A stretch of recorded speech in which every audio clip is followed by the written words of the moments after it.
Let's start. Um, so I'm going to talk about music theory, and I'm going to talk about it from a mathy perspective. So I hope this has something for everyone. Um, so I will start with a. Well, first of all, I should check. Is my sound okay? Is the mic fine? Um, are there any technical issues? People having a good day? Um, so I there's a disclaimer is that I'm not really a music guy. Um, I like music. I sort of a little bit quiet. Okay, I'll turn myself up a little bit. Okay, hopefully that's better. Um, yeah, so I've been playing music for most of my life, but not like seriously, right? I know where the notes are on a guitar kind of thing. And I have this passing interest in music theory. I think music theory is really cool. But I'm not going to be an expert when I talk about music theory in the same way that I'm going to be, you know, not that I'm a super expert when I talk about math, but I'm much more of an expert when I talk about math than when I talk about music. Um, but what I hope that this stream brings you is that uh, I want to give sort of a mathy perspective on music theory. I really like music theory because I think it's just really fun.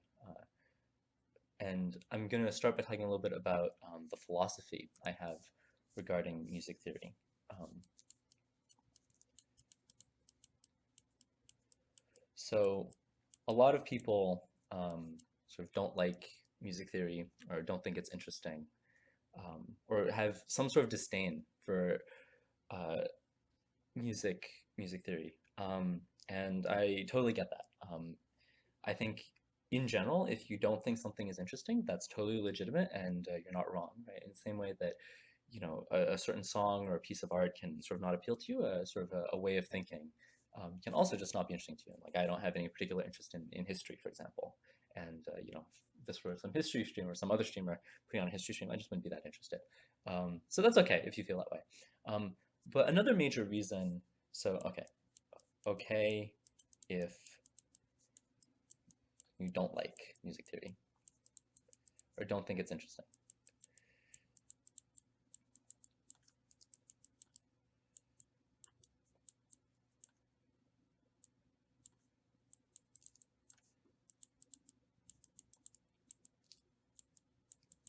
Um, the second thing that I will say is a lot of people have a disdain for music theory because they feel like music theory is prescriptive. Their idea of what music theory is that this is how you should play music, this is how you should write music, this is how you should compose music, this is how music should be. And I want to say I think this is like close to being objectively wrong. It's certainly not my opinion. Um, Music theory, for me, fundamentally, is trying to explain why we enjoy the things we enjoy. So I will say music theory is descriptive, not prescriptive.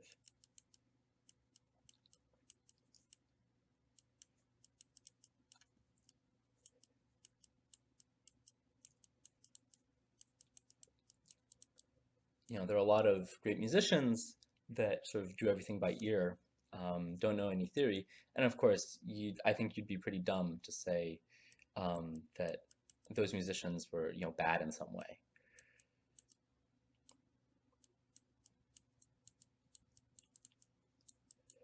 Some people find music theory useful when they write or play music themselves. Certainly, I do. I can maybe better understand which notes are important, or I can recognize some patterns that help me. But it's really sort of a tool for you to use, and it's not something that should burden you in any way. And mostly, I want to talk about it today because I think music theory is it's a really cool thing to think about. It's some cool structure to study, and it's really for fun, right? Um, these are two reasons why people might not like music theory, and that's okay. I don't want to make you think this is something you absolutely have to learn, but it's cool. So let's have some fun. Okay. So the beginning of all of music theory, the place where I'm going to start at least, is um, in what are called harmonics. So what harmonics are multiples of a note, multiples of a frequency.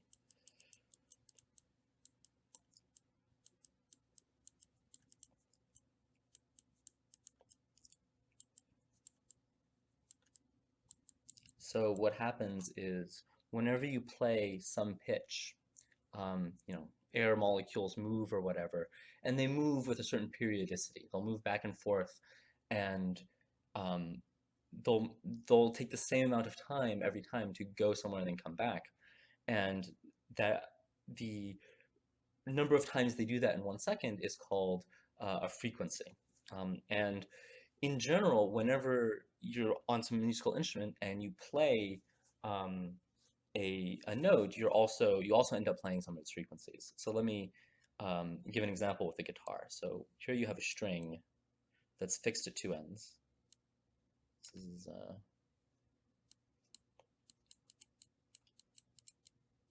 This is some string, and you pluck this string. So what'll happen is when you pluck it, it'll move up like this, and then it'll start moving back and forth. And it'll move back and forth, maybe 220 times per second, right? So frequency of 220 hertz.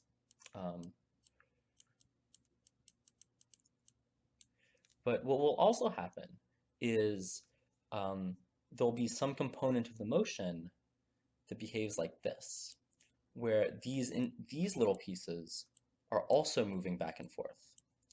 But right here, this is not moving. So, okay, this big one was 220 hertz. These little ones, these are going to be moving up and down at a frequency of 440 hertz, right? So twice as much. And this is because the length of it is shorter by a factor of 2. What you will also see is sometimes the string will move like this, and each of these little bits will be vibrating at a speed of 660 hertz, because each one is 1/3 of the length, and so on. And so you get all the multiples of 220 when you play that. And music is fundamentally a human experience, and so there's a human experience that we have for each of these frequencies. So let me show you. So we go here. So when you play 220, I don't know, can you hear that? I don't know if I can hear that. Presumably you can hear it because the stream is supposed to be playing it, but okay. Is it too loud, or what's the what face? Hertz is the tinnitus. I mean, you can figure that out, right? Like I also have tinnitus, and I can you can take the time to identify what hertz it is. So okay, 220. Why don't I hear it? That's very weird. Oh, because I'm just quiet. Yeah. Okay. Great. So that's what happens when you play 220, and then 440 sounds like this,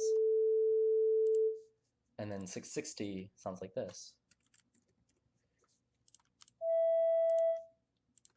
And then you have 880. Is it too loud? I mean, tell me if it's too loud. And then you have, well, times 10 is this much.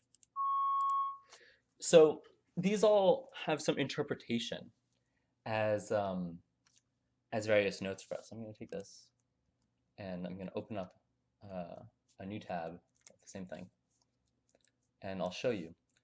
So the first thing is, if you do 440 and 220, this sounds like the same note, quote unquote,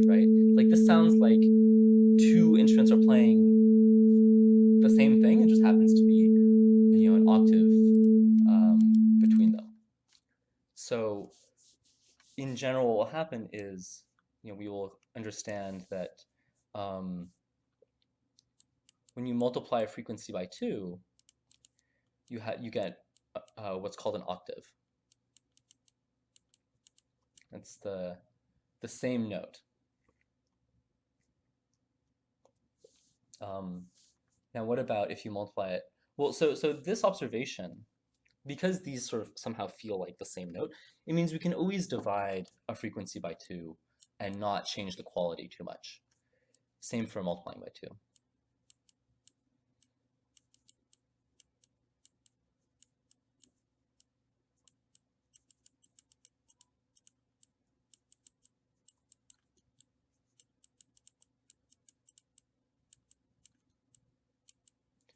So now so we're going to keep this 220 going.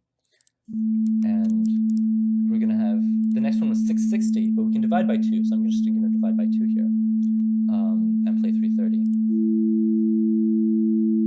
So maybe this is a little bit clearer if I double both. Sick. Oh, I see. One of them is much louder than the other. That's fine.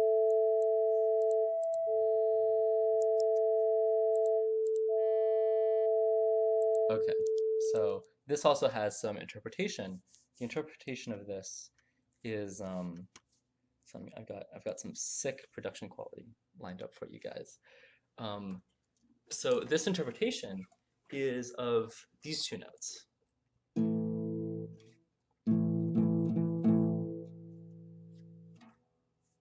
So this is a perfect fifth. So it's a power chord if you play guitar. Yeah, it's these two notes.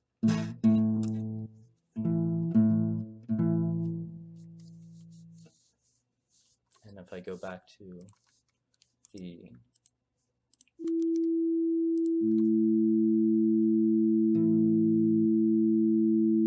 okay, I mean my guitar is more or less tuned, but like you see that this is what's going on. So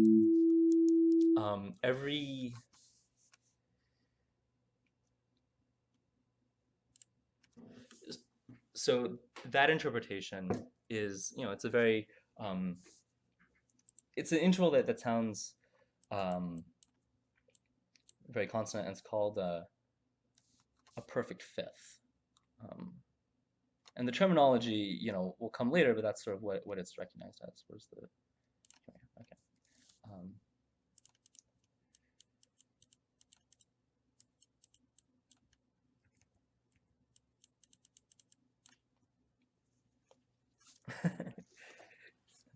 So yeah, the reason that these two notes sound so good together is because when I'm playing the perfect fifth, the 330 frequency, it's also producing a bunch of harmonics. So what's going on is I have 220, 440, 660, 880, 1100.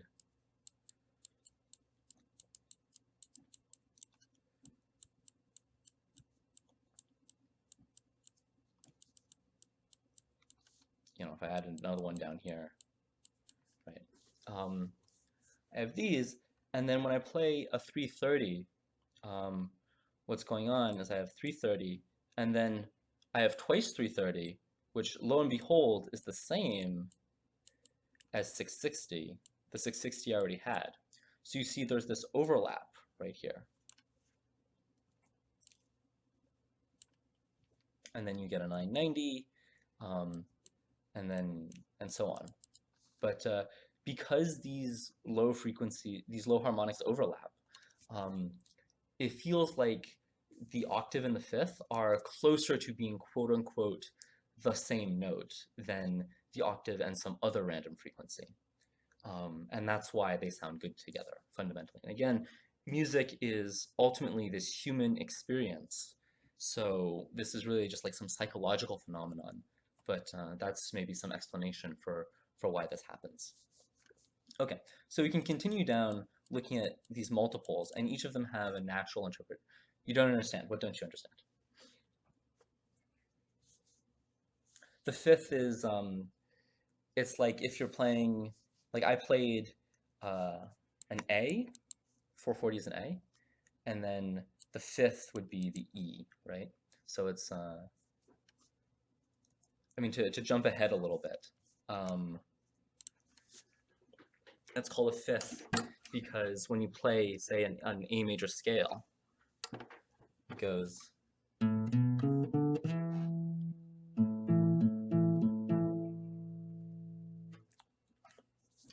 What is it in hertz?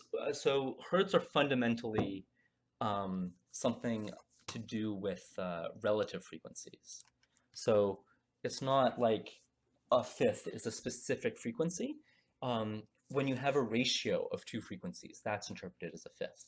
So going from 220 to 330, this is a fifth.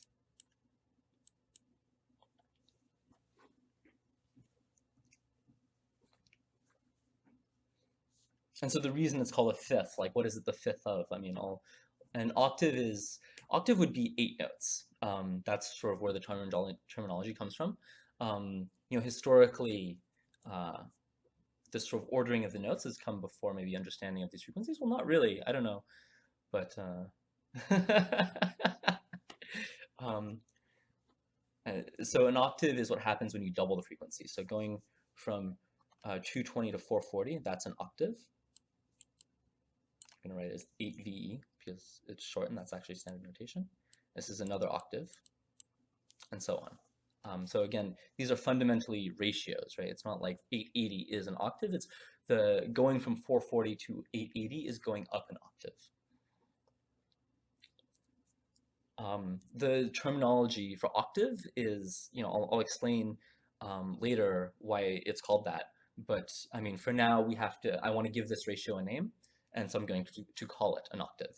And if you know music theory, then, or if you already play music, then, you probably know what an octave is. But if not, then this is just the name I'm going to give for this ratio.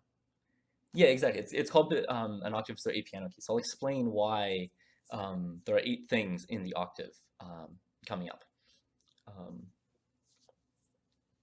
Okay, so if you multiply by 4, well, we already know we can always multiply and divide by 2 freely without really changing how we perceive the note.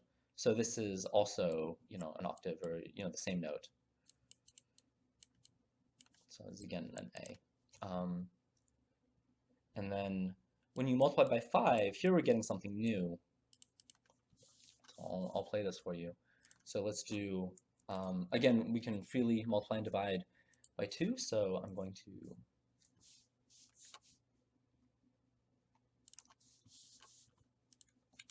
So we do 550 and 440. So that's our A.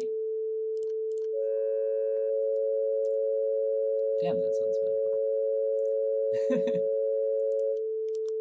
So this is this note ends up being what's called a major third. So this is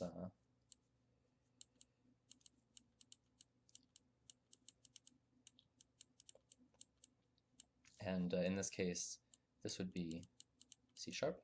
And again, if you don't know music theory, then I'm going to be, I'm calling this ratio of 5/4 a major third. And then times 6, where that's a fifth, because we can just divide by 2 and get back to this. And then times 7, this one is really weird. This is where it's like, I'm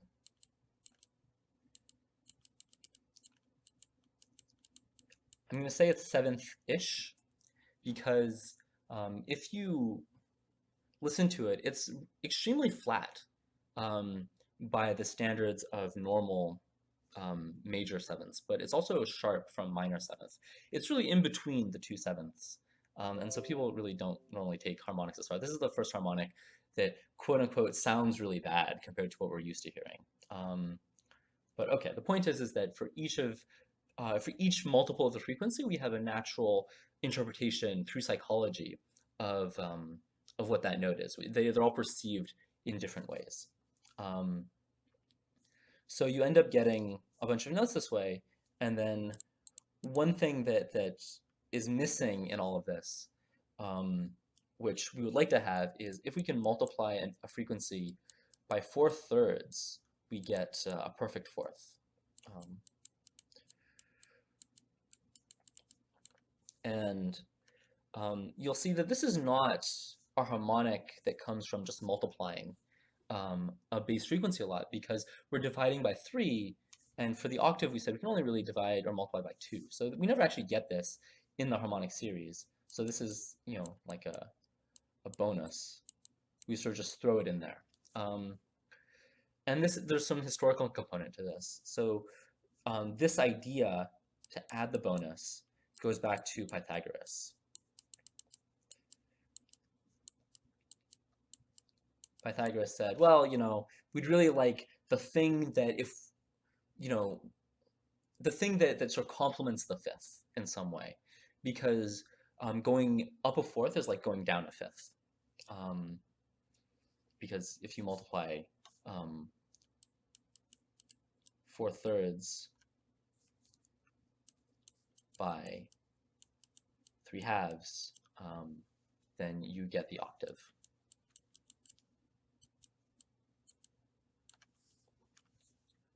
So Pythagoras just had the idea, or the Pythagoreans, right? I mean, it wasn't all Pythagoras, but Pythagoras had this idea of throwing in this bonus note of a fourth. So the idea is that if you write down all the notes you get like this, you get what's called Pythagorean tuning. Or some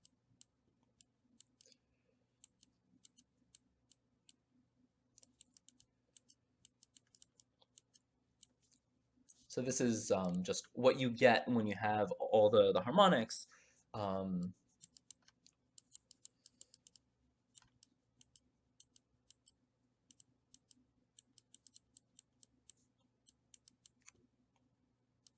Plus this ratio of 4/3. So this was the foundation of how instruments were tuned for a very long time. But there's a problem with this. So let me illustrate this problem. So the problem is essentially you can't change keys.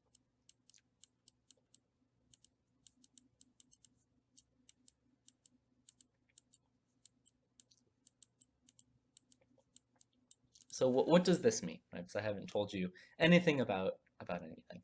But the problem is that you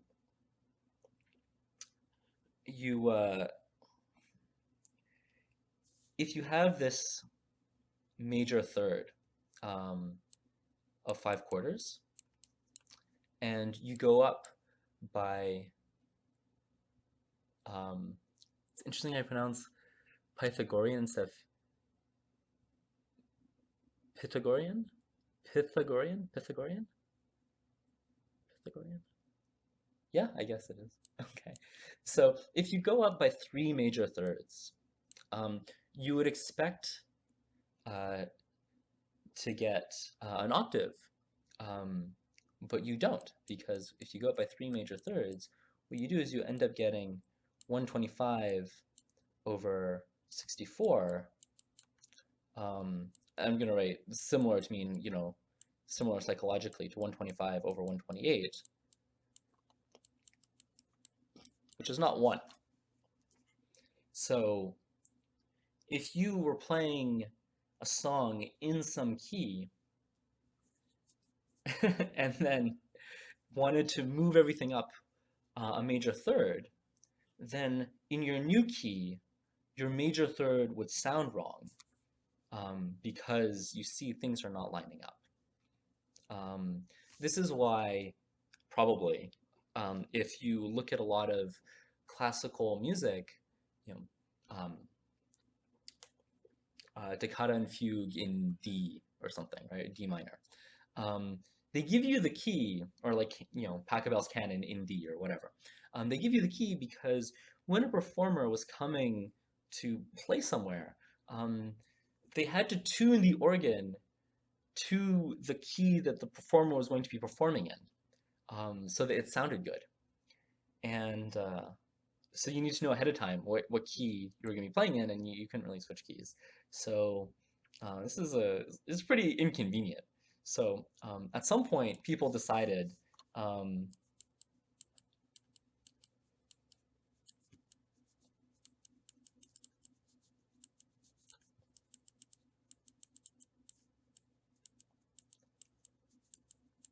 people decided this was dumb, um, because having to retune your entire instrument, especially if it's like an organ, every time you want to play a song in a different key is like it's really silly. It's really a huge pain in the ass. So we got to have a better plan. So here's the idea. So the idea is basically to come up with what's called a circle of fifths.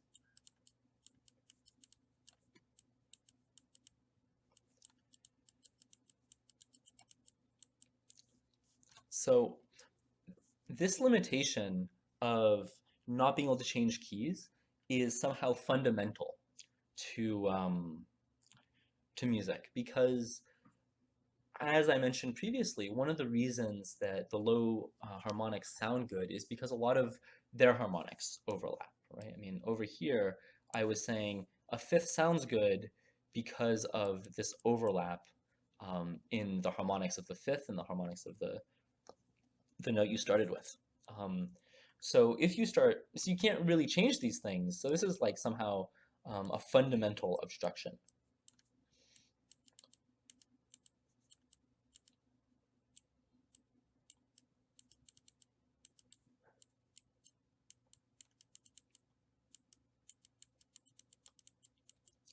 But okay, this is so annoying that we can't change keys that maybe we're willing to compromise.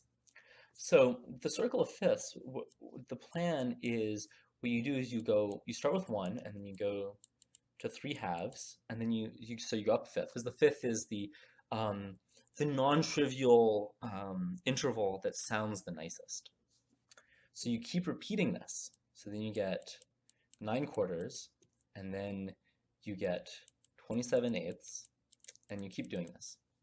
And what you end up realizing is that um, after you do this 12 times, you get 12 different notes, and then you're almost back to where you started.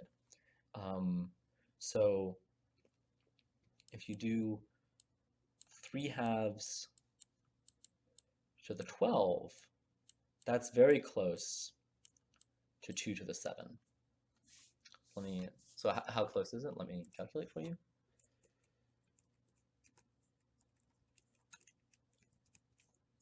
So 3 to the 12 is 531,441, and 2 to the 19, right? I'm taking this 2 to the 12 and multiplying it by 2 to the 7.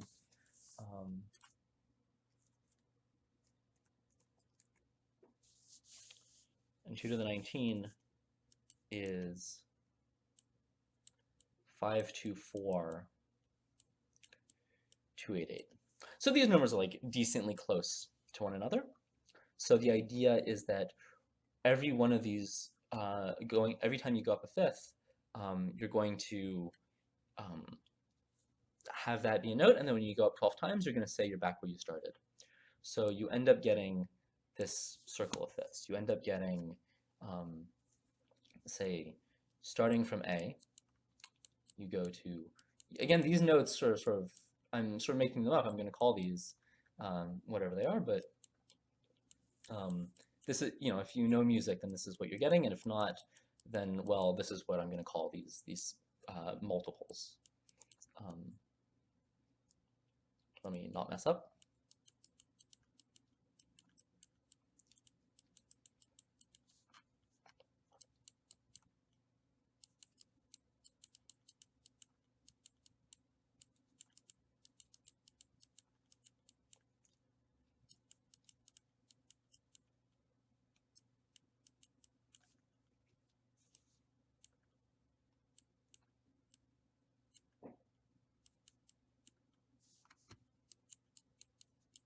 So this is what you end up getting if you just go up with fifths over and over again.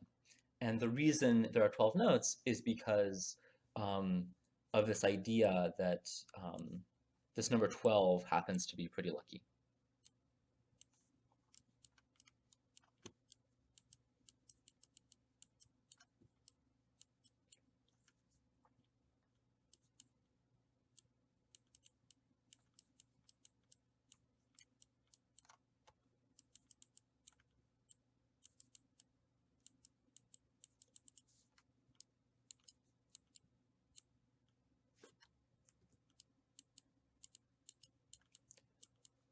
Of course, you can't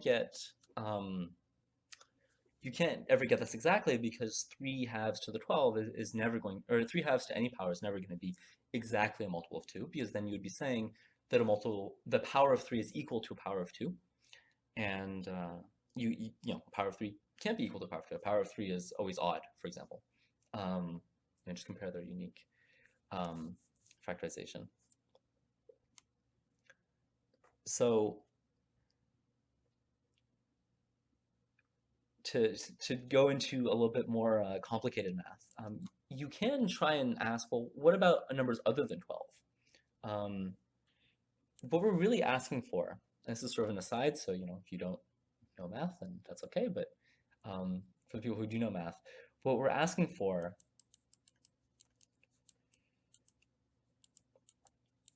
is we're looking for solutions of 3 halves to the n is approximately 2 to the m. What we can do is we can take the log base 2 of both sides. So log base 2 of 3 halves should be approximately equal to some integer.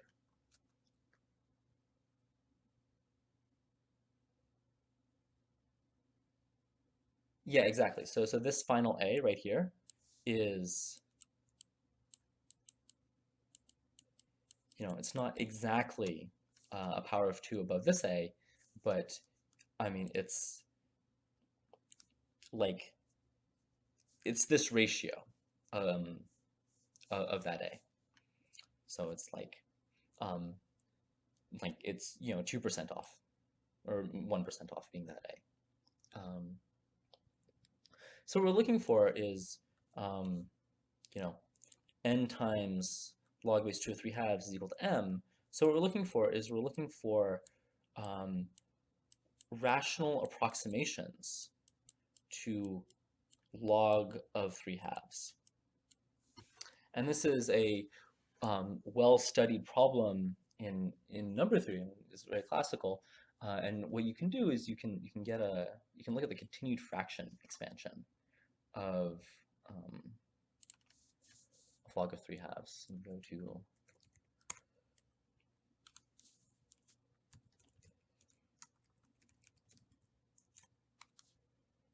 if you go to Wolfram Alpha and you ask for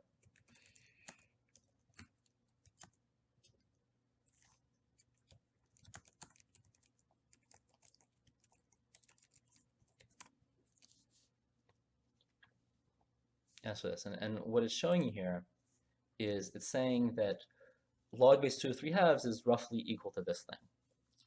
And now, okay, why would you do this? Well, let me show you why you would do this. Because this is a good way to get rational approximations that are very good. So you have, just to recopy,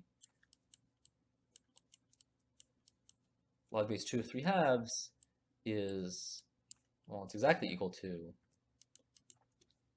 1 over 1 plus 1 over 1 plus 1 over 2 plus 1 over 2 plus 1 over 3 plus 1 over 1 plus. And I mean, okay, it looks like there's some pattern to these numbers, but there really isn't much of a pattern. In fact, I mean, at some point there's like 23, some point there's a 55. But the idea is that, well, let's say that we just forget about what's going on after here. So let's say let's just write log base 2 of 3 halves is approximately equal to 1 over 1 plus 1 over 1 plus 1 over 2 plus 1 over 2, right? So just forgetting about everything that comes after. And what is this number that we've written down? Well, this number, so 2 plus 1 half, this is 5 quarters, or sorry, 5 halves. 1 plus, so this is 1 plus 2 fifths. So this part here is 7 fifths, right? And then that means, so you have 1 plus 5 sevenths as your whole thing. Oh, sorry, 1 plus 5 sevenths as this thing, which is, so 1 over 1 plus 5 sevenths, right? So this is 12 sevenths. And then so the whole thing is equal to 7 twelfths. Oh, hey, I mean, that's what we got before, right? And so this 12 being the denominator is why there are 12 notes in the musical scale. It's because 12 is one of the denominators of the continued fraction expansion of log base 2 of 3 halves. So you can go further in this expansion if you want to, and some people do this. You actually have alternative music systems. Let me show you. So I don't know what it's called, but 19-tone music. Yeah, 1994. Right. Yeah. So the next convergent, right? If I were to take one extra, like there I cut it off at some arbitrary point. If I were to do one more, then you would get some 19. You get 19 as a denominator instead of 12. And of course, sure enough, this exists, and people have sort of used it to write music with it. It's got, I don't know, some crazy stuff. I mean, whatever. People have done this, and I think the one after this, I think there's like a 55 note thing that appears after this. I'm not sure. I mean, but whatever. You can calculate what it is. So this exists, and people do write music in this way. But in Western music, we sort of settled on the 12-tone thing, and that's just an arbitrary choice about this cutoff. So this is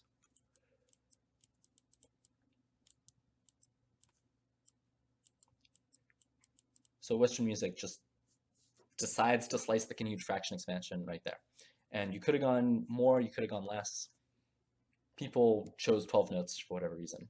I don't think they knew this theory of continued fractions when they realized this, but of course, you can sort of tell that these things happen. And there's a general theory of continued fractions.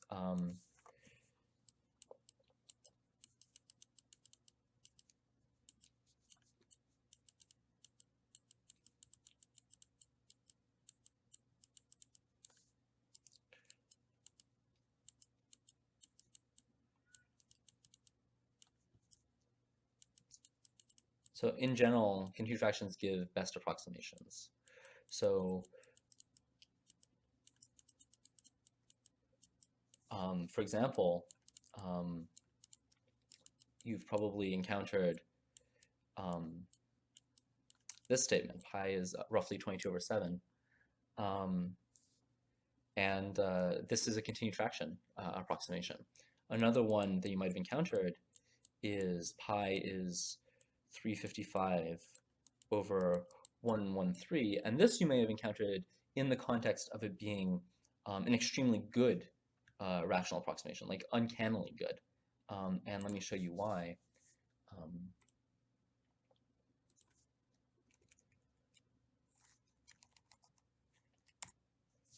So if we, instead of asking for the continued fraction expansion of log of 3 halves, we ask for the continued fraction expansion of pi. There's this 292 that appears. So this approximation of pi as 355 over 113, that's what happens when you cut off the continued fraction expansion of pi right before you hit this 292. So the error you get from this 355 over 113 approximation is something like 1 over, 292 plus junk.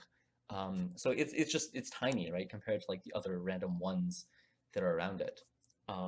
So that's why you have such a good approximation of 355 or 113, is because just pi randomly happens to have this huge denominator in the continued fraction expansion right here.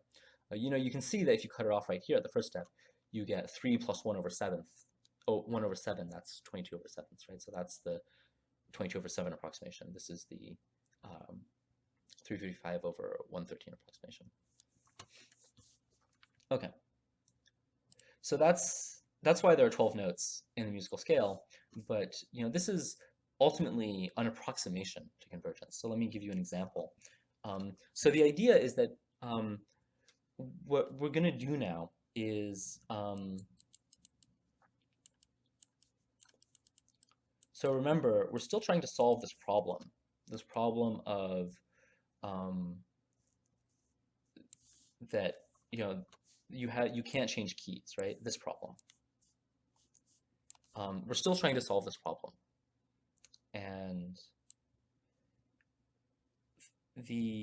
what we've realized is that we can make a 12-note scale out of the circle of fifths, and now we don't exactly get an A out at the end. What we want to do is we want to smooth out this inaccuracy so that the inaccuracy is evenly distributed across all of these intervals. So the idea is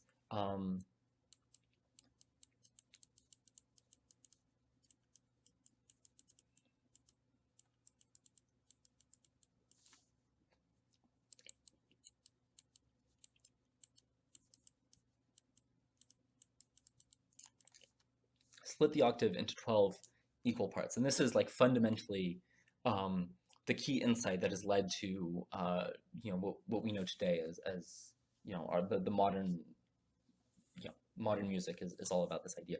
So this is called equal temperament.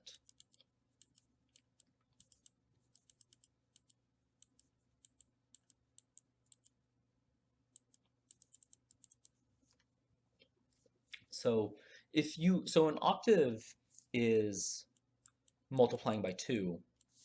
We want to split it into 12 equal parts. So what that means is we should look at the 12th root of 2 and take it to powers. And that's what we're going to do to get our notes. So A will be 440, and then we'll do our second note is going to be 440 times the 12th root of 2. That's going to be our A sharp. And then we're going to do 440 times 2 to the 2 over 12. That's going to be our B. And then 440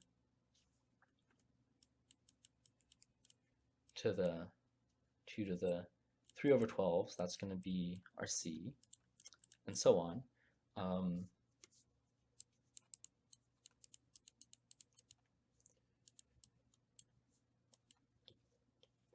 And we're going to have our 440 to the 2 to the 11 over 12.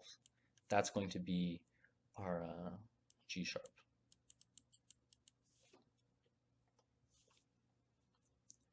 And so what we can do is we can now take these things and compare them to the notes we would actually get. So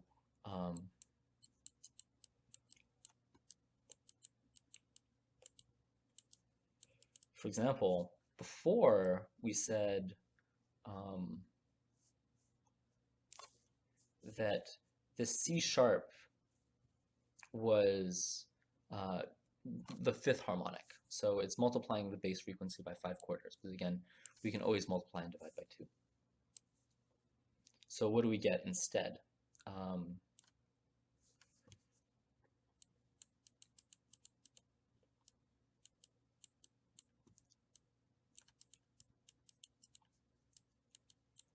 So before it was 5/4, now it's 2 to the 4/12. And what is that number? So I mean, this number is 1.25, right? And what is this number? Well, let's ask Google.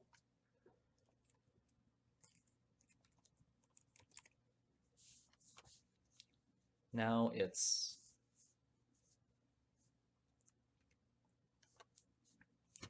1.262599. So we're off by, I need to drop that. I can always type if you guys prefer, but I don't know, I think it's kind of funny that this is so bad. So you see our major third is off by, close to 1%, a bit less than 1%.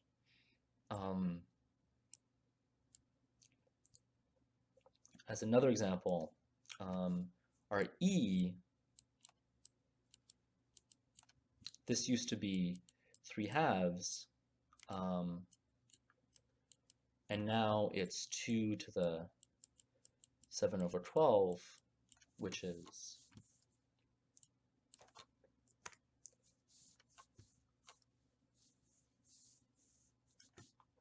1.498. So this one's really close, right? The major third is, I think, the one that suffers the most. It sounds pretty different. So let me show you what the difference sounds like.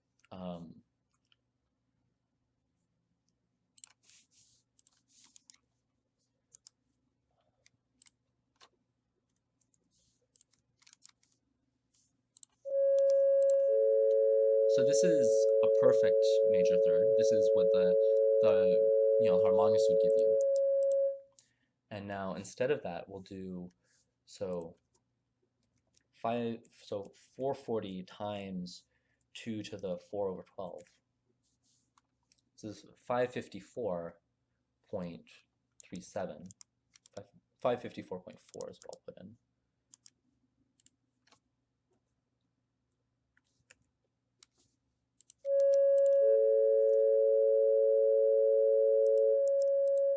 Maybe I can do them back to back to show you the difference.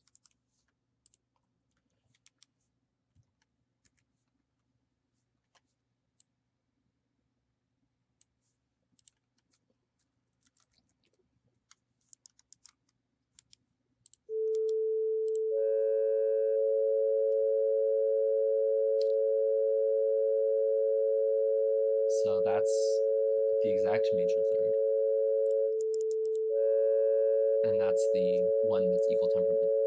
I think you can hear that it's slightly sharper.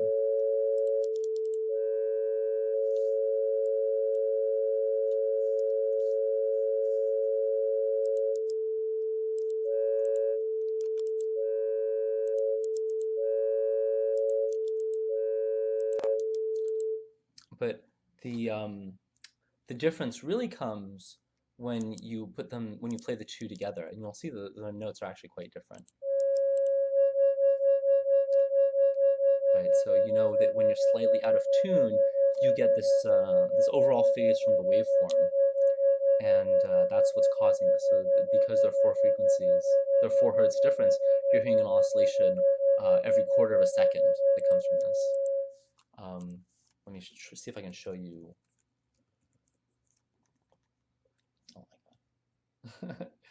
Let me see if I can show you what that looks like. Let's say if I do sine of x times 550 plus sine of x times 554.4.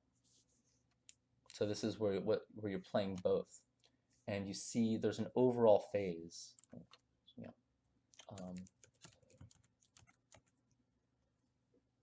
We're on a platform, probably,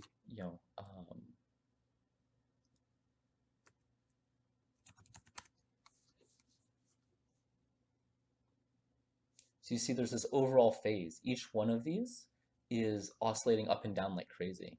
And you see that every quarter of a second you get one of these big bumps. So that's why you hear this overall wow, wow, wow, wow, wow when two notes are close to each other, but not exactly on top of each other. Maybe I can zoom in a little bit to show you, see if you can see the oscillation in it. Maybe I just need to pick smaller numbers. Okay.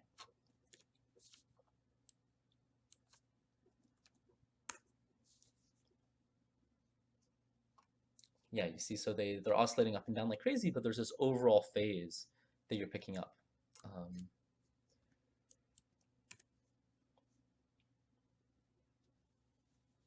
Right, yeah, here you can see both the small oscillations involved. That's the air moving back and forth. And then this overall phase is the overall volume of the note you're hearing, and that's the wah, wah, wah you're hearing. So because you heard a wah, 4 times a second, you know that the just third, the 550, and the equal temperament third, the 554, are separated by 4 hertz because, again, it was oscillating 4 times a second. The volume was changing 4 times a second. And this is just, some mathematical fact of what it looks like when you add up two sine waves that have, that are close in frequency. So at this point, I want to, before going more into the music theory, I also want to talk finally about why different instruments sound different. So this is always, so far we've always been looking at this sine wave. So this is a pure wave. This is just something that's oscillating back and forth. But in general, what will give instruments their sound is when harmonics are at different volumes. So if I change this sine wave to a square wave, and I'll lower the volumes, this one's pretty abrasive. Right, so that's the square wave versus the sine wave. And then on the other end, you have like a sawtooth, right, which sounds like that. So what's going on here? Why do these sound different? Well, what happens is I'm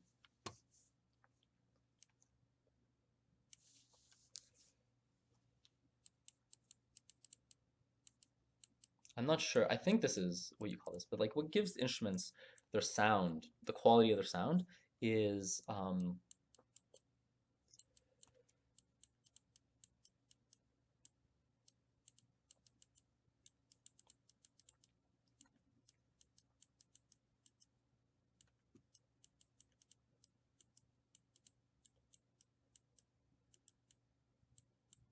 wow, I'm doing a bad job of this, aren't I? So the timbre of an instrument comes from the relative volume of harmonics. So for example, a sine wave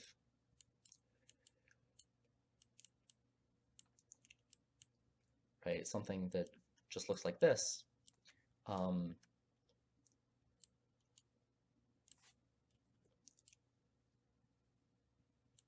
This is 100% of first harmonic.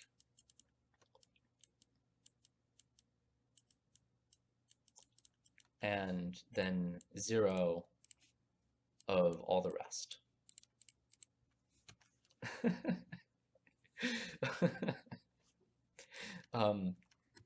If you were to write this wave as a sum of sine waves, it's just itself, right? But this is not true for the other things. So for the square wave,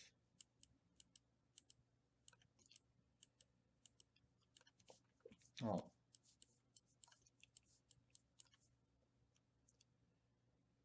let me,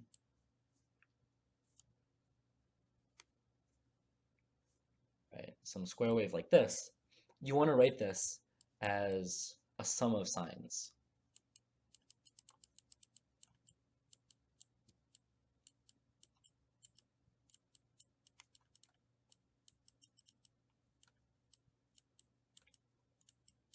So if you do write this as a sum of sine waves,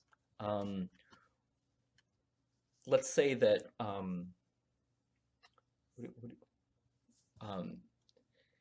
it ends up being sine of x plus 1/3 sine of 3x plus 1/5 sine of 5x plus dot dot dot, and this infinite sum. So you see here you're getting 100% of the first harmonic, and then 33% of the third harmonic, and then 20% of the fifth harmonic, etc. So you see these ratios of the relative volumes of the harmonics are different, dependent, and that gives you, that's what we interpret as different sounds. So I mean, in case you don't believe me that that this is what the sum is, let me show you. Go back here. Let's say sine x plus sine 3x over 3 plus, yeah, wow, what a mind reader. Sine 5x over 5 plus sine 7x over 7 plus sine 9x over 9 plus sine 11x over 11 plus sine 13x over 13. Let's see what this looks like. Wow, look at that. It looks a lot like a square wave, doesn't it? And so if you keep adding more and more frequencies, this ends up becoming more, sharper and sharper. So that's why these two things sound different. It's because the different harmonics are present with different amounts. And the sawtooth again is some other combination of these things. Do the infinite sum. Let's see, sum sine kx 2k plus 1 x over 2k plus 1 k equals. If this doesn't work, I'm not going to stay too long on it, but we'll see.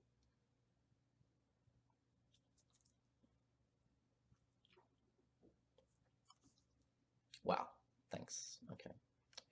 Sometimes what happens is if I copy this and then put this in, then I won't waste so much time trying to evaluate what I meant.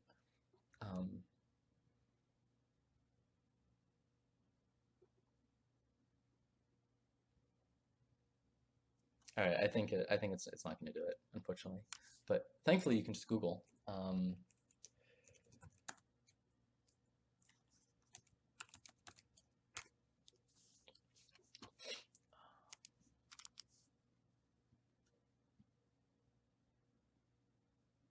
Uh-oh, did my stream? Okay. Yeah, great. So this well, MathWorld tells you that gives you the Fourier series of this thing and gives you the derivation, whatever. Okay.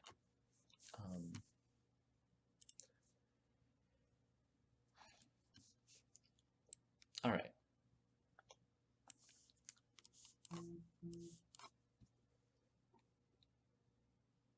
So now let's talk about some music theory in the way that, like, we actually understand it. So this is like trying to be a little bit practical.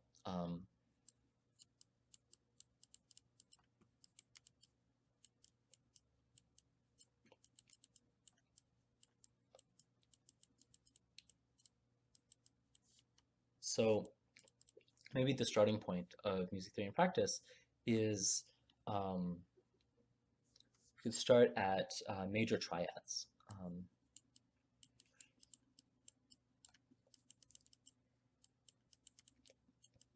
So let's say you want to play several notes at once. Well, we previously observed that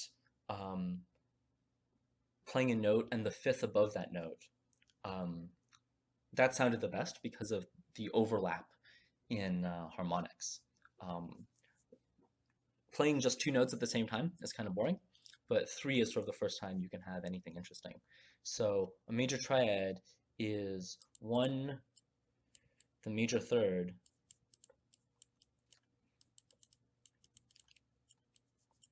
and the fifth. So, for example, A, C sharp, E, or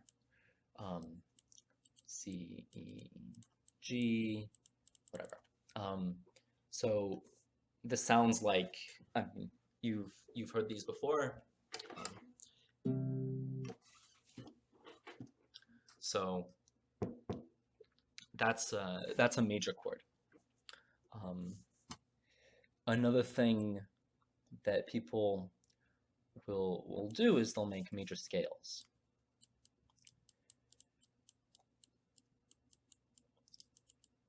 So for major scales, what you do is you pick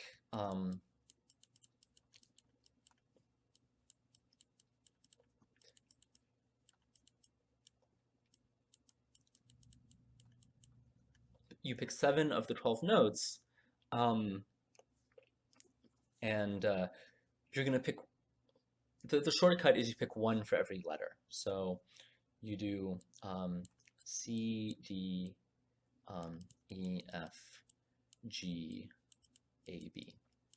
And the idea is that you see you have your major triad in here, and then you sort of fill in the gaps with small harmonics, right? So this has a ratio, if this were, you know, a harmonic, it's 9/8. This one is 4/3. I think this is 5/3. Not sure. I have to look this one up. And then this one's pretty gross. This is like very roughly 7/4, but it's not really 7/4. One way you can think about this, you know, proof that these are the smallest harmonics. I'm gonna do something I think that will be cool for guitarists, but completely sort of meaningless for non-guitarists. So you see, I've got this guitar string that's it's just the whole thing that's vibrating, right? And what I can do is I can put my finger over the 12th fret. So this is exactly the midpoint of my string. And as you would expect, the frequency doubles because what I'm doing is I'm cutting the length of the string in half, and so it's going to oscillate twice as quickly. Now, if I cut the string into thirds, that ends up being right over the 7th fret, and you get the 5th. And then if I cut the string into 4, which is right here, you get an octave. So, you know, you can tell that I have the same notes. Those are all A's, or all D's. And then that's usually where guitars stop. But there's actually, why is the audio buzzy? I don't know why the audio is buzzy, I'm sorry.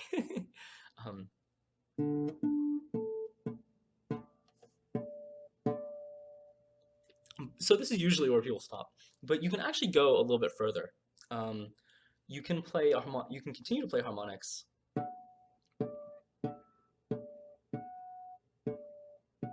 So that's the major third harmonic. And then you can get a 5th.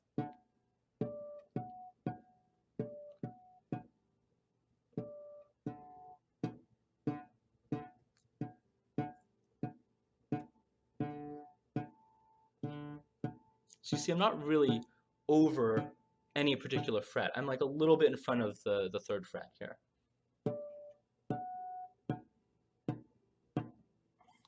And then if you're really careful, you can get the 7th.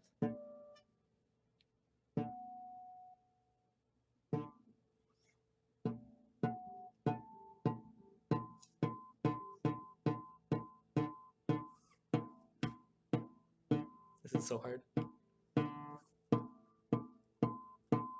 There we go.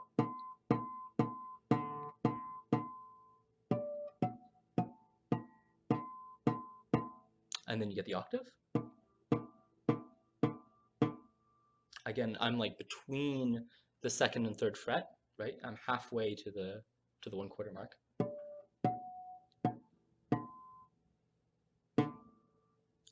Then you can get the major second by playing directly over the second fret.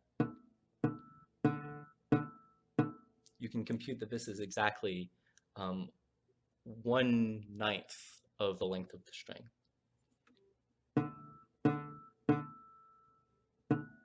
And you get another major third as you would expect.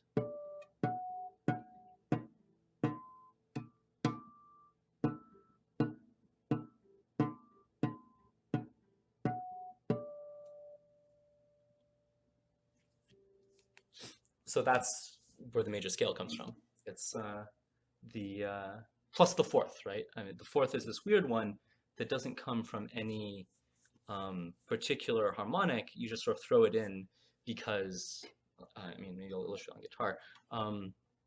If you're playing some note like a D, then you may want to go down a fifth. Because you have the fifth above, so. And so this ratio, if you view it from the perspective of the A, the low A that I played, that's a fourth. So Pythagoras just decided to throw that note in, and I don't know, it's generally regarded as a good idea, I think, because we've stuck with it. So really, the major scale is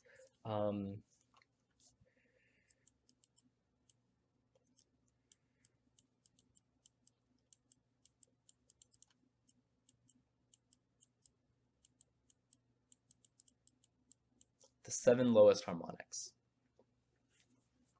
And if you have a guitar, you can do it at home. And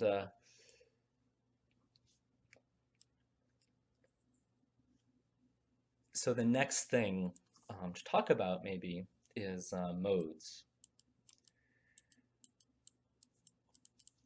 So if you have this major scale,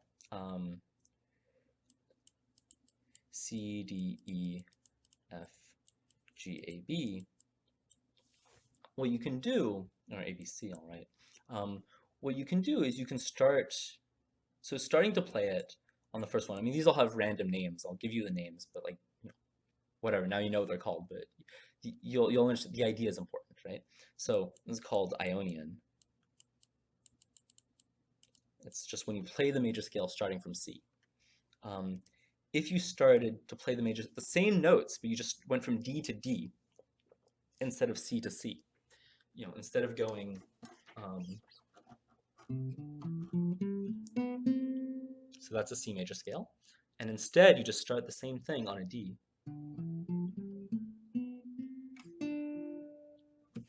Then what you end up getting is a minor scale, but with a sharp fifth. So that's called Dorian. And then the third, if you do the same thing starting on the third, you get a minor scale with a flat second, and this is called Phrygian. Okay, am I back? I think I may be back. Sorry, sometimes my internet is spotty. That's extremely annoying. So yeah, okay. So Phrygian is a minor scale with a flat second. Lydian is a major scale with a sharp fourth. Things are good now, right? Okay, chat will tell me. And it has sort of like this ethereal quality to it.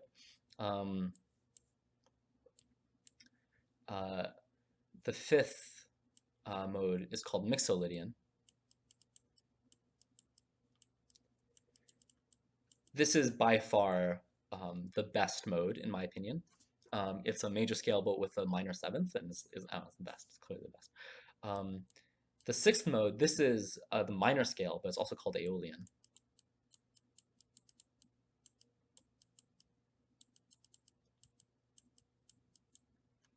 And then the seventh is Locrian. And Locrian is a minor scale, but with a flat fifth. So that's extremely dissonant to have a flat fifth. you can find examples of all of these modes in music. So let me give you some examples. I mean, major and minor, I trust you can find some. If you want Dorian,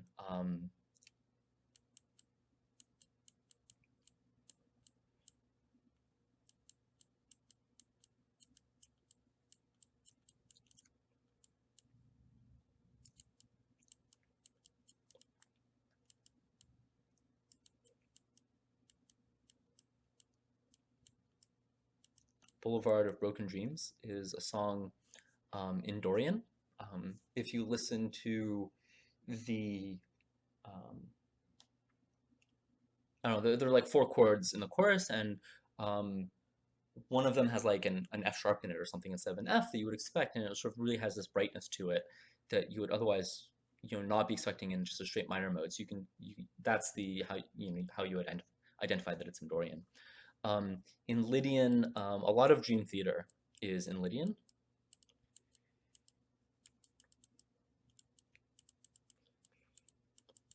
Mixolydian is like all of blues, right? Whenever you have like seventh chords in blues, um, lots of blues. I mean, this is like kind of an approximation.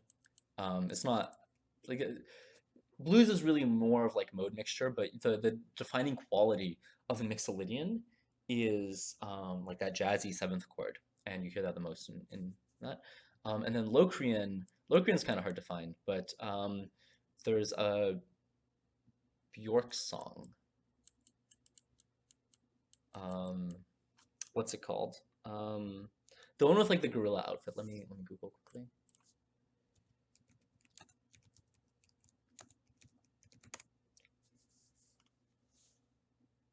Army of Me. Yes.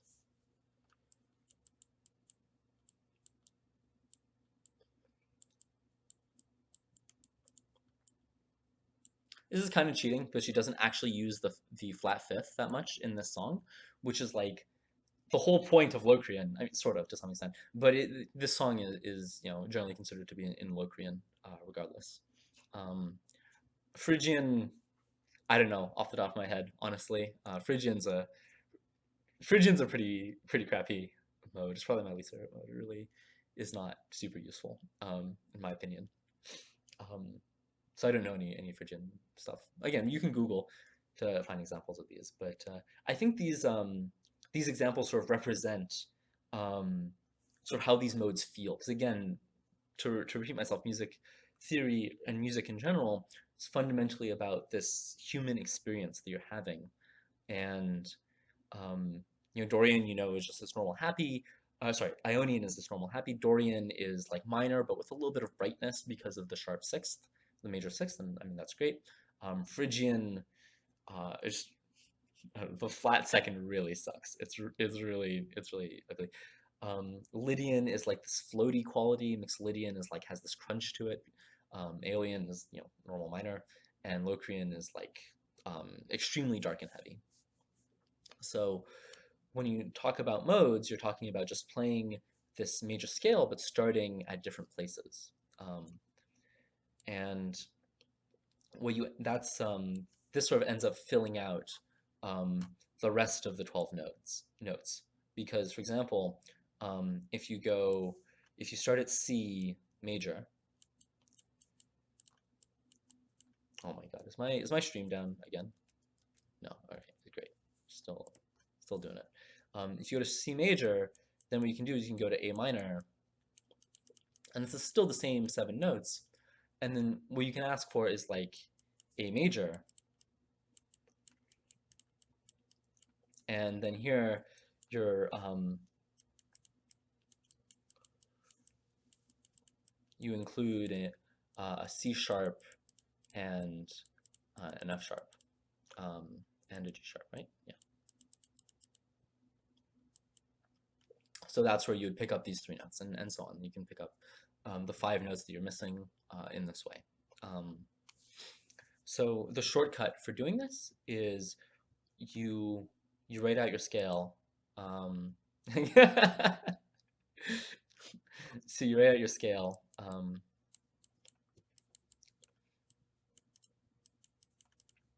and then you're going to add these alterations. So in a major scale, this is one tone, so two semitones. A semitone is the smallest increment. It's going from one note to the very next note. So maybe I'll write two semitones.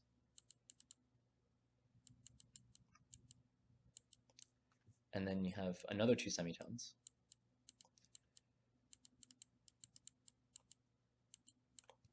And then so, okay, A to B is two semitones, but B to C is only one semitone. So you have to add a sharp here. And then you have a one semitone here, because that's, again, this is just what the major scale ends up being. So C sharp to D, this is 2, and then here you have a 2, but E to F would normally only be 1, so you add a sharp, and then here you have another 2, so you add a sharp. So that's how you construct major scales. You just do this pattern of 2, 2, 1, 2, 2, 2. And then there's a 1 to get back to the tonic if you like.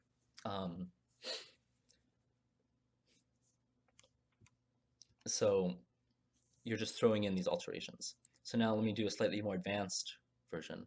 Let's say we're working in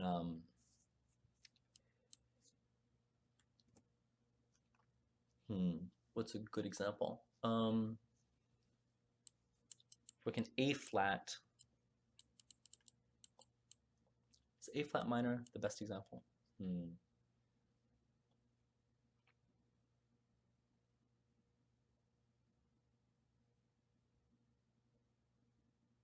Sure, we'll do A flat minor. Well, actually, I just did a major example. Maybe it's better to do C sharp major. So here again, we write down, we have one of each letter, C, D, E, F, G, A, B.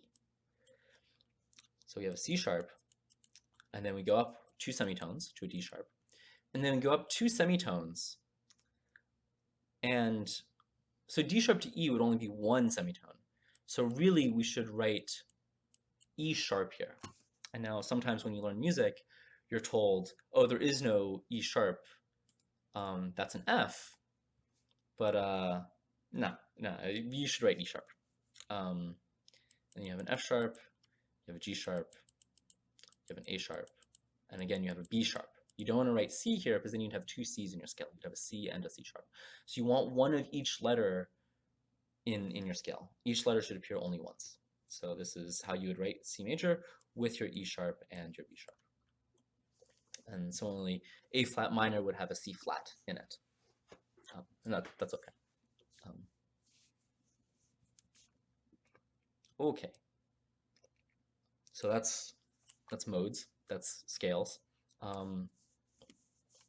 Now when you want to play chords, what you do, well, let me say triads. What you do is you pick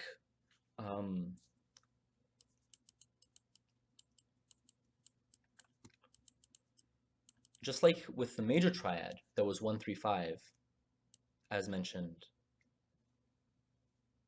over here, triads in any mode are 1, 3, 3, are 1, 3, 5.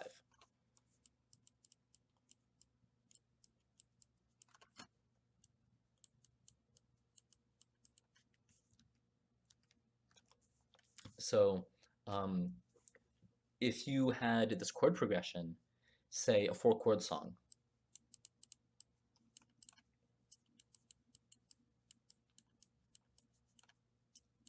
so let's say you're playing Journey, and then what you do is, I'm going to do it in C just for simplicity. So a 4-chord song is going to be 1, 5, 6, 4. So what do I mean when I write 1, 5, 6, 4? I'm saying you play in C, for example, you play the 1, the first note of your scale, which is a C, and then you play the 5th note of your scale, which is a G, and you play the 6th note, which is an A, and then you play the fourth note, which is an F. And for each of these, you're going to do this 1, 3, 5. So you're going to do C, E, G, and then G, B, D, because G, A, B, C, D, right? This is the 1, 3, and 5 above starting at G. You're going to play A, C, E, and you're going to play F, A, C. And this is how you construct a 4-chord song. So you play, so this is C major, G major, A minor, and F major. And so in general, whenever you have chord progressions in any key, I mean, whenever you follow this procedure of just doing 1, 3, 5 in whatever scale, that's called diatonic. So, or in general, staying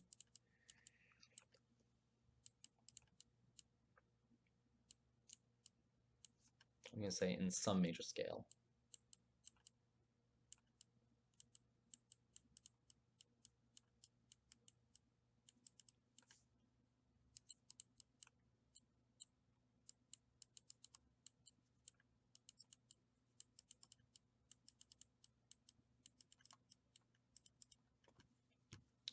So this is, how you'll create chord progressions. Usually it's entirely diatonic, but sometimes there are exceptions. Another example is Stairway to Heaven. After the solo,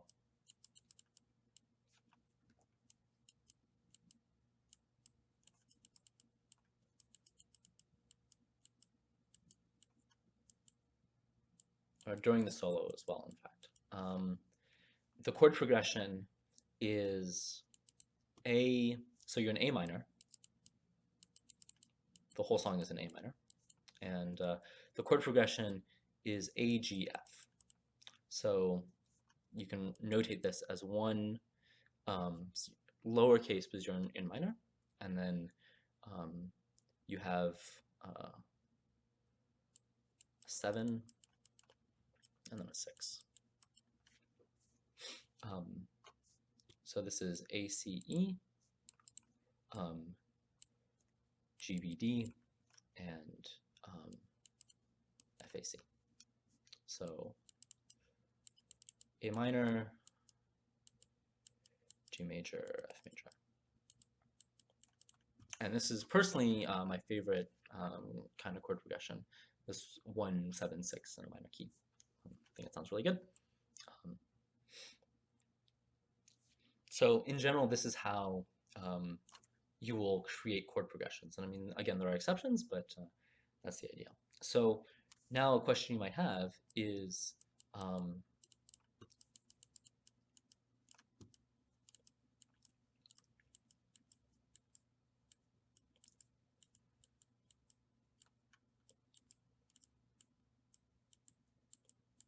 how do people choose chords, right? Why is it that people have decided to put chords in this order? And one partial answer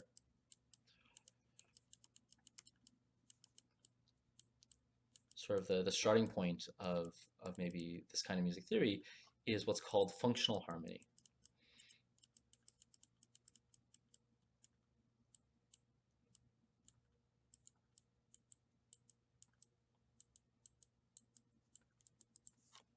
So functional harmony is this idea that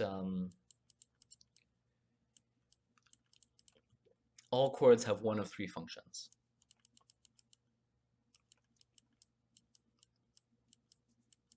And I mean, you can tell that, like, obviously it's going to be more nuanced than this in practice, but this is sort of the motivating idea of functional harmony.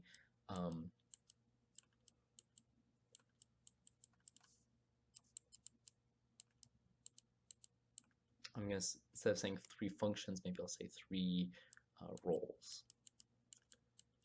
So the first role is tonic, This is just sort of what it feels like to be home. If you're in C major and you play a C major chord, then you're home. So in general, this is the 1, um, the 3, and the 6 are generally considered to have tonic function.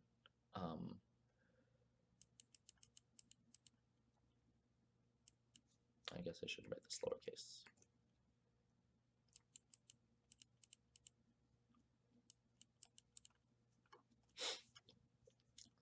The second function you can have is called predominant. And this is like a setup. This is where it's the chord you use to move away from home. So the predominant chords, I think usually considered to be 2 and 4. And then the dominant chords are the ones that are like pushing you to resolve.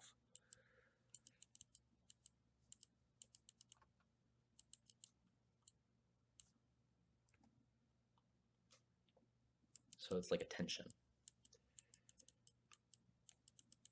And these are usually the 5 and the 7. So why? Why are these sort of the classifications? Well, I think the strongest resolution you can have in music is when you have a 5-7 chord. I'll introduce some new notation here, 5-7 to 1. This is sort of what feels like you're the most resolved. It's the most cathartic. It's the most sigh of deep breath releasing tension. And to give you an example, I mean, so the 7, when I write the 7, it means, so for example, it's going to be a 5 chord would be G in the key of C, and then I'm going to add the 7 above G, right? So the 7 above G is an F. And then here you have this one chord, which I'm going to write just as C, E, G. So what happens when you do this chord and then this chord is you have 2 semitone resolutions.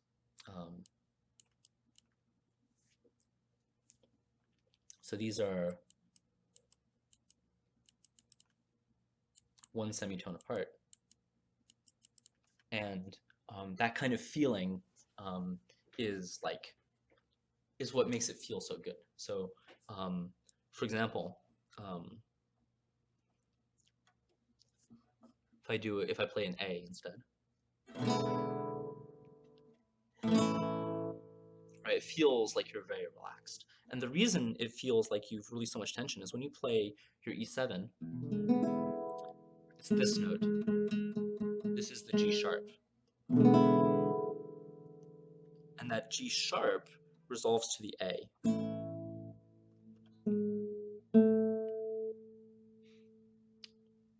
And so that's like the F resolving to an E in this case.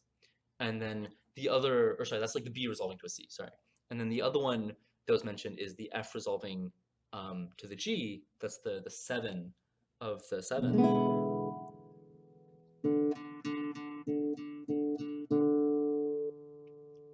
And that'll go down 1 to the major third. Maybe I can play an E7 like this.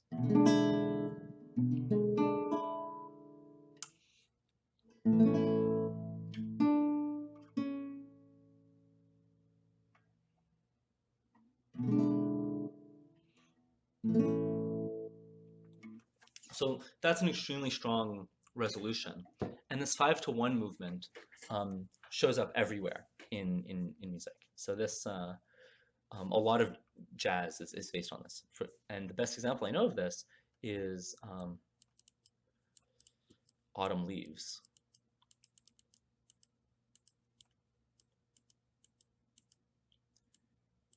So if you were to play this in A minor, for example,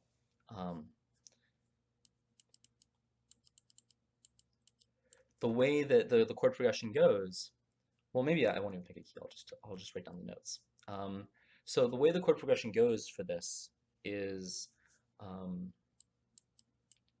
4 to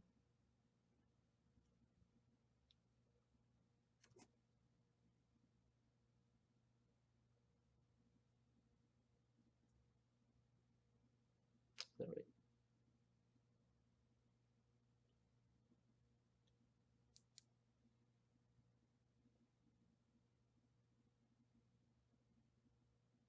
I guess it doesn't start that far back. I think, does it start on the 3?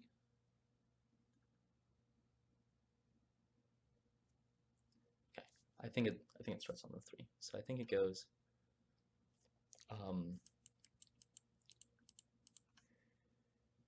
3, 6, 2, 5, 1, or something like this. And you'll see each of these is a fifth above the rest, right? So this is a fifth, this is a fifth, it's a fifth, and this is a fifth. Maybe it continues this way. I don't know, right? I'll have to listen to the song. And so what you're doing is you're just doing this resolution over and over again when you play Autumn Leaves. This is the most natural, most canonical resolution in music, and Autumn Leaves is just this over and over again. Just keep going down by fifths. And oh, I see why I'm confused. This is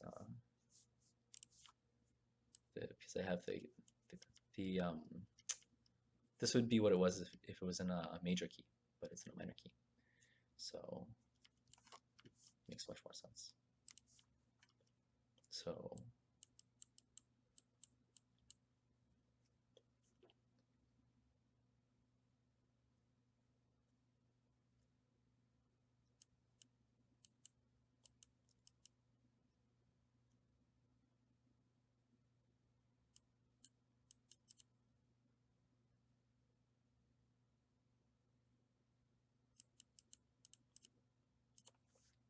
So it's something like this. This is what Autumn Leaves is. And, well, almost. So one common thing that happens is instead of doing a major fifth, or a minor fifth here, which would be the diatonic answer, they do they replace it with a major chord. And that's because in a minor key, this is the strongest part of the resolution, right? This semitone movement right here. But if you had a minor key, you would have a flat here, because the third is flat. And then it's one whole tone instead of one semitone. And that doesn't feel nearly as strong. So it's very common to replace the 5 in a 5-to-1 in a major key with the major version. So Autumn Leaves is almost entirely diatonic, but this is this one exception. So that's how you construct chord progressions, using this idea that you have this semitone movement that creates a very satisfying tension and resolution. And you can think of all your songs as being just this sequence of notes, or a sequence of chord degrees, and then you play all of them in sort of the diatonic way unless noted otherwise. So that's sort of how all of music theory works in practice, where you just write down this sequence of relative intervals, and you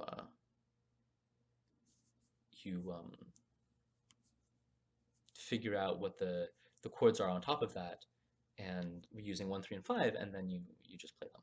So really, even though on sheet music, in general, it can convey a lot of information, usually the structure of these things is very simple.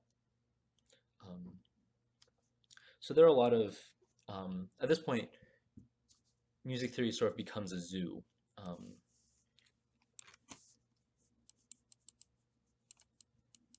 And when I say the zoo, I mean that at this point, the patterns, learning more music theory past this ends up being a lot about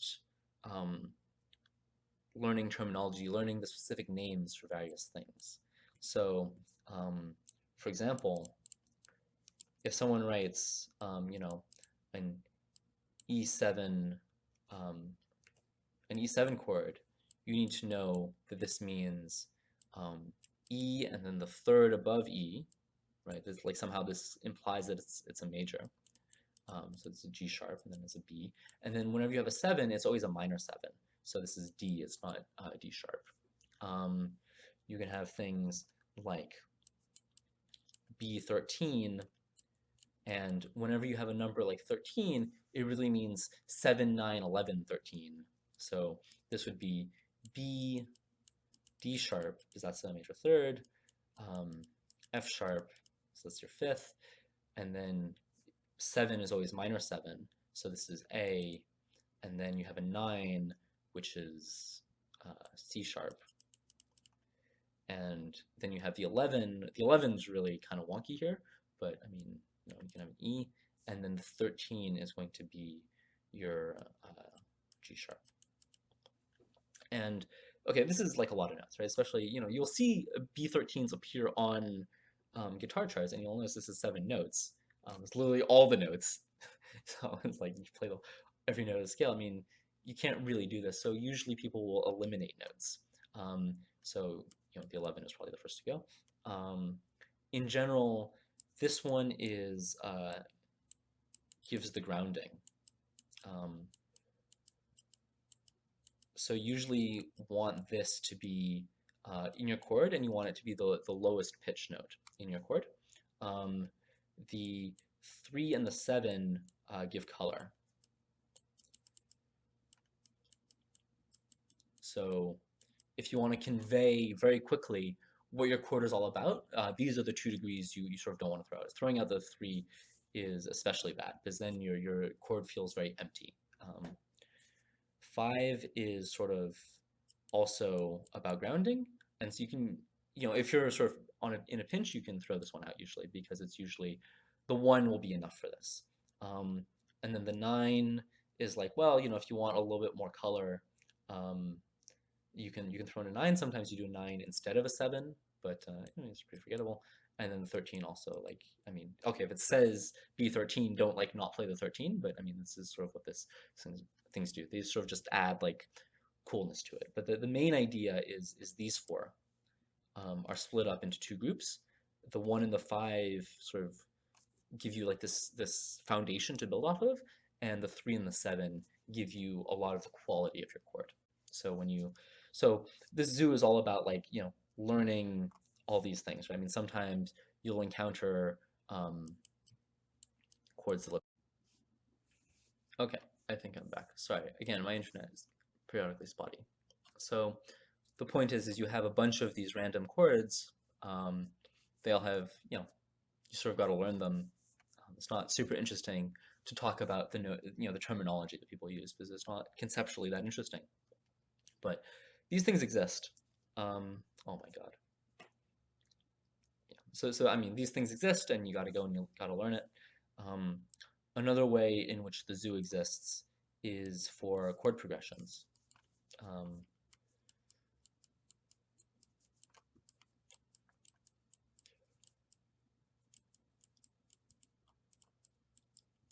So as I mentioned earlier, a lot of functional harmony will motivate some chord progressions, but sometimes it won't, right? Like if you look at the 4-chord song 1564, it's not clearly functional. And I mean, like it's a little bit functional, but like honestly, it just sounds good. So functional harmony is somewhat limited in that way. But you have, I mean, one very common thing in jazz is this 2-5-1. Right? That's you know, this sort of dominant resolution that happens a lot, and you can do these things like tritone substitution.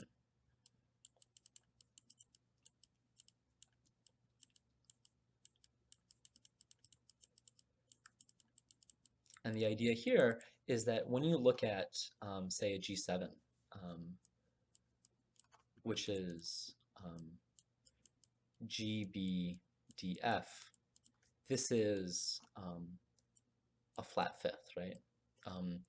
What you can do is you can look for another chord that has the same flat fifth in it, so it will still have this strong desire to resolve your tonic, right? Because we said previously that these two notes were really what gave you this strong sense of resolution in this case.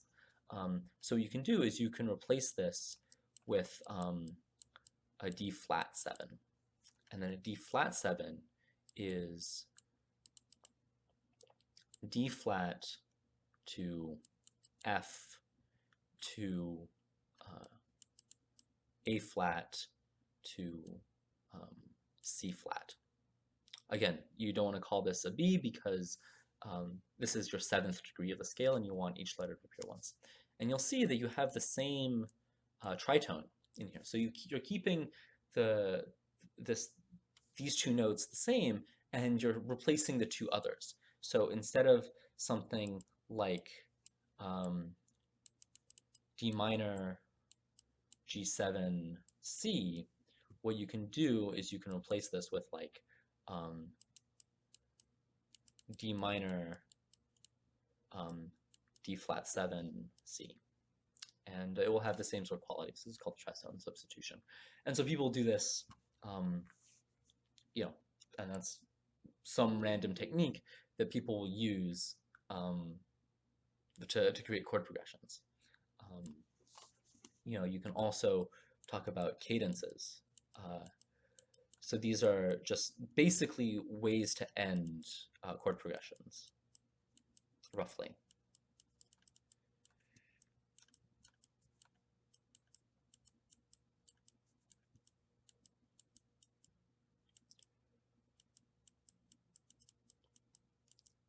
So my favorite, so I mean, the perfect cadence, I don't know how much people really use this notation, but that's a 5-to-1. It's called the perfect cadence. You have a, shoot, what's it called anyway? 4-to-1 also has a name. Plagal cadence. You have my favorite, an antediluvian. I think it's spelled like this, which is essentially the cadence from Stairway to Heaven or All Along the Watchtower.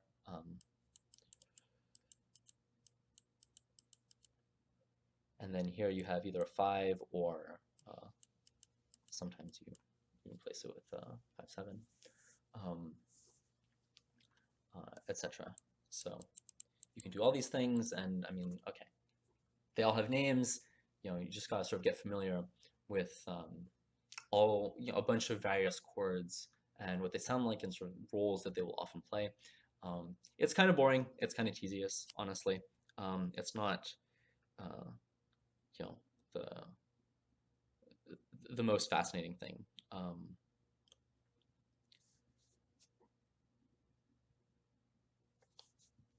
So in practice, when you look at a song or when you want to learn a song,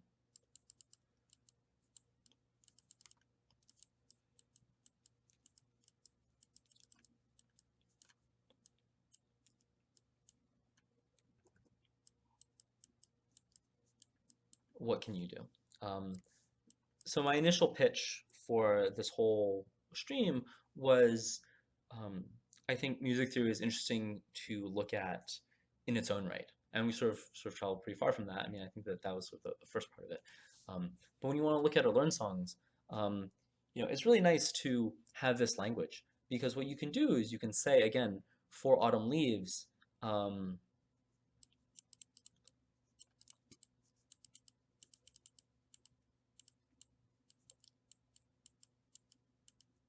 You can just say it's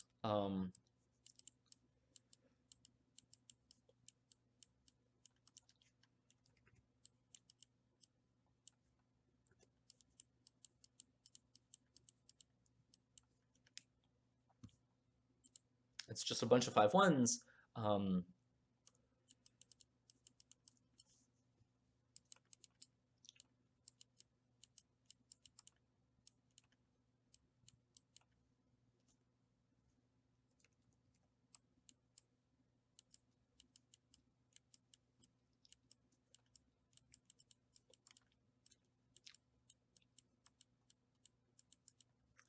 you can say it's a bunch of 5 ones, and then the last five right before you resolve, it should be minor if you're playing diatonically, but instead replace it with a major five, so you can have that sort of crunchiness in that resolution.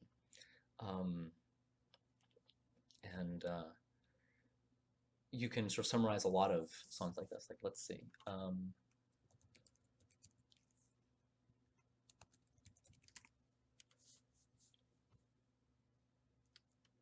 Can I look up Pachelbel canon chords?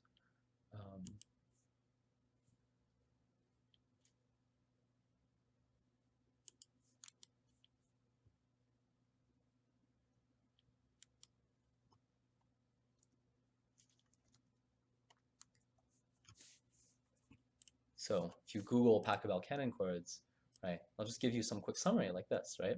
So if you want to play Pachelbel's canon, it's this, right? So maybe it starts like a 4-chord song, and then you go to a 3, and then okay, you do this.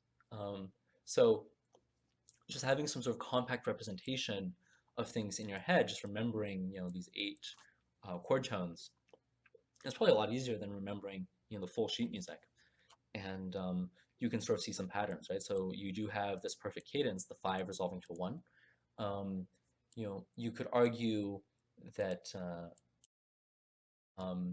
D, F sharp A, this is A, C sharp E, this is B, D, F sharp, this is F sharp, A, C sharp, etc. Right? And just like do the 1-3-5 thing for each of these, and you can fill it in. And if you want to add some color, right? If you want to add like sevenths, which I mean I don't know if they make too much sense in Pachelbel's canon, but if you want to like add random what are called extensions, then you also know just based on which key you're in, if you're in D,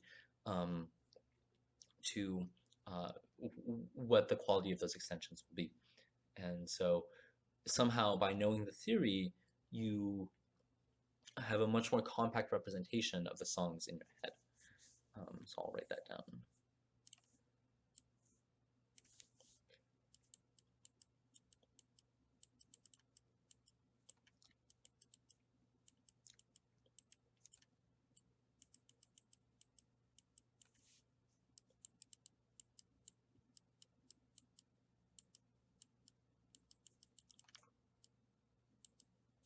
Representations. Maybe description also a reasonable word to put here. So again, this is kind of a different appeal than the initial one of it's just really cool to study the structure of music. But if you also play music or you want to write music, then these considerations are useful. Okay, so I will end here.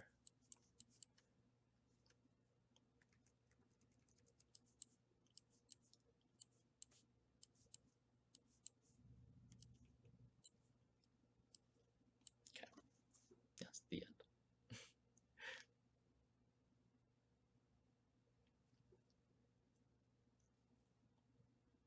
Are there any questions?